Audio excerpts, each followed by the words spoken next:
이거는 이제 보시면서요. 요대로 않고 마음을 잘 이해하시면 왜 우리가 최면을 해야 되는가에 대한 필요성이라고 할까? 그것에 대해서 말씀을 드리려고 합니다. 그러려고 보면 요새 이제 우리 동포사회도 그렇고 우리 사회에 많은 질병으로 고생하시는 분들도 많은데 대부분이 마음에서 이루어진 질병들이 거의 대부분입니다. 마음의 병이죠. 근데 마음의 병을 많이 앓으면서도 그 치료는 정신과로 갑니다.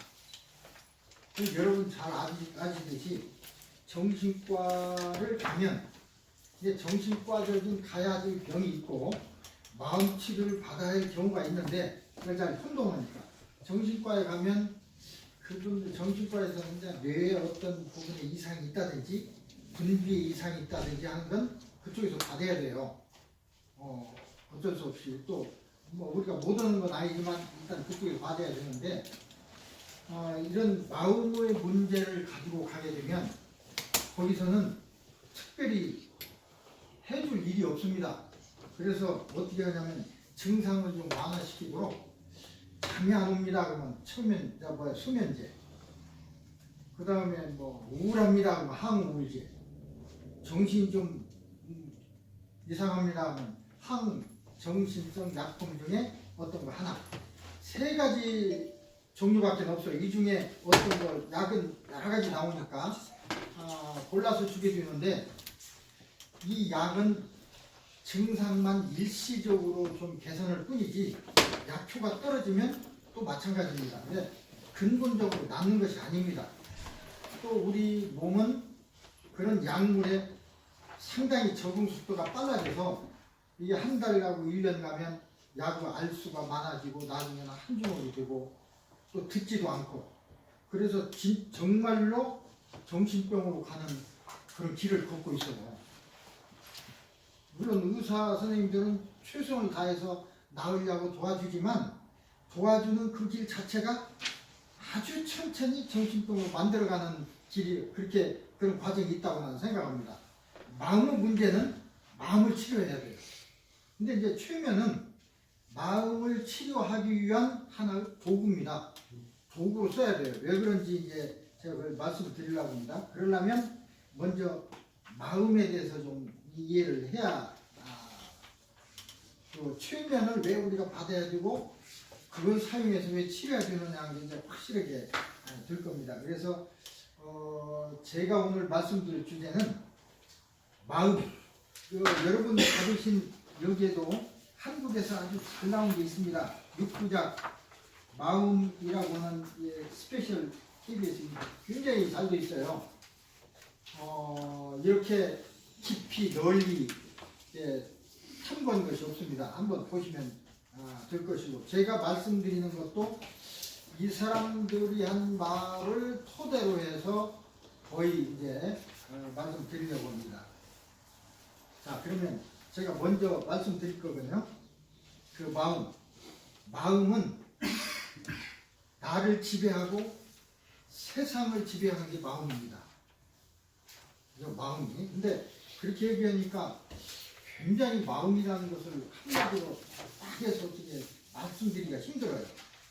그래서 제일 먼저 그 마음은 어디서 생기느냐? 내가 만들어내는 것이거든요. 근데 그렇다면 나부터 생각해 봐야 되겠네요. 나는 무엇입니까? 이게 납니까?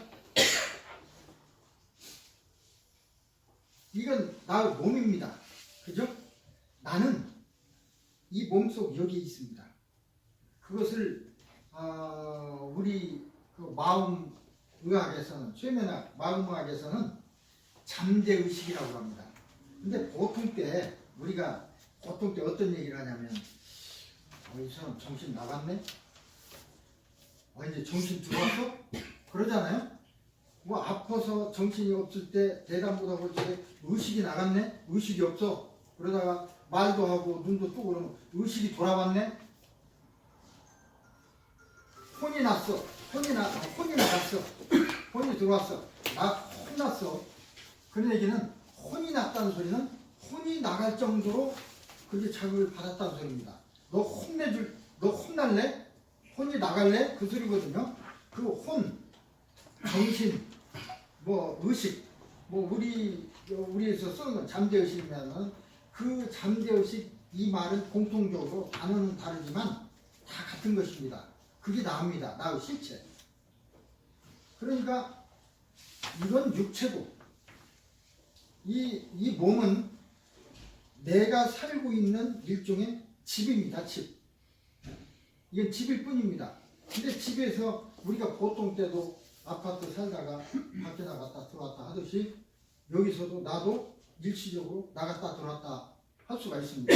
실제로 사고로 인해서 정신이 나갔다 들어올 수도 있고 아니면 자기의 어떤 능력에 의해서 나갔다 들어올 수도 있고 들락날락해요. 어쨌든 그래서 우리가 보통 이런 그러니까 생명 활동을 하는 나가 내가 내 몸에 더 이상 있지 않으면 생명 활동이 멈추고 우리는 죽는 거죠. 죽는 거라는 것은 물질인 몸의 생명 활동이 정지되는 것을 우리는 세상에서 죽는다 그렇게 얘기하는데, 죽는다는 것은 이 몸이 썩어서 없어진다는 뜻이지 아주 우리가 없어진다는 것은 아닙니다. 즉 영혼이라고 얘기할까요? 잠재의식에만 좀 이따 사용합니다. 영혼, 잠재의식이 깃든 때가 우리는 살아있는 때이고, 그 잠재의식이 내 몸에서, 영혼이 내 몸에서 떠나면 나는 죽은 것입니다. 세상에는 그렇게 해요. 근데 영이 들어와서 내가 들어와서 있느냐 떠나느냐 그것이지 그 자체가 죽는 것은 아닙니다. 자, 우선 그렇게 생각하시고요. 그렇게 생각하면 의식, 영혼이라는 것은 내가 깃들어 살고 있는 몸은 내가 깃들어 살고 있는 집일 뿐이죠. 즉 임시 거처라고 볼 수가 있습니다. 근데 이 몸의 상태에 따라서 삶이 달라져요. 건강한 몸에 깃든 사람은 그 영혼의 삶은 상당히 편안하지만 어떤 분은 건강하지 못한 몸에 깃들어서 사는 분도 있어요. 영혼 자체가 건강하지 못하고 건강한 거 아니라 건강한 몸을 하느님으로부터 렌트 받은 것이라고 나는 생각합니다. 태어날 적에 엄마를 통해서 하느님의 렌트 받은 이 몸이 저처럼 우리 건강하면 몸 때문에 불편할 일은 없습니다. 근데 어떤 사람은 이제 그 몸이 병이 많이 들 수도 있고 여러 가지 어떤 사지가 다른 사람과 다를 수도 있고 그렇기 때문에 삶이 좀 불편해질 수도 있죠. 그 다음에 어떤 사람은 이 자체 몸이 난 줄 알고 이것을 치장을 위해서 온 힘을 또 다 하는 사람도 있습니다. 어쨌든 나라는 것은 나의 근본이 잠재의식, 우리 마음 과학에서는 의식 또는 잠재의식이라고 합니다. 인격이라고도 하죠. 그게 인격, 의식 이런 말이 같은 소리입니다. 그런데 참 내가 나를 이해하기가 조금 난해한 것은 이게 난데 이 인격도 잠재의식도 일반의식과 잠재의식이 있어요. 10분의 1 정도는 일반의식, 그것도 납니다. 나타 밖에 나가 있고 나머지 90은 안에 들어가 있습니다. 잠재도 있어요. 마치 컴퓨터에 보면 하드 몸체가 있고 모니터가 있잖아요. 그렇듯이.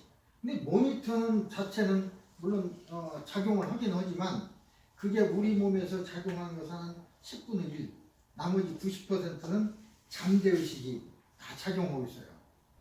같은 나라도 일반의식은 나를 위해서 거짓말도 하고 속이기도 하고 그래요.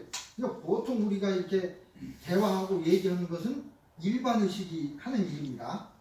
일반의식을 통해서 얻어진 정보가 저장되는 건 잠재의식인데 잠재의식 속에 저장된 정보는 그 정보대로만 반응을 해요. 거짓이란 게 없습니다.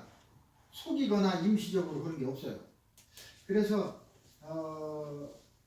그 잠재 의식 속에 저장되어 있는 그대로가 이제 나타나기 때문에 거기에 문제가 있으면 병이 될 수 있는 문제가 있으면 거기에서 이제 병이 되는 거고, 근데 고쳐도 잠재 의식을 이제 있는 그 저장되어 있는 걸 고쳐야 됩니다. 어쨌든 마음은 제가 간단하게 말씀드렸지만 사실은 너무 거대해서 정확히 말씀드리기가 어려운 실체입니다.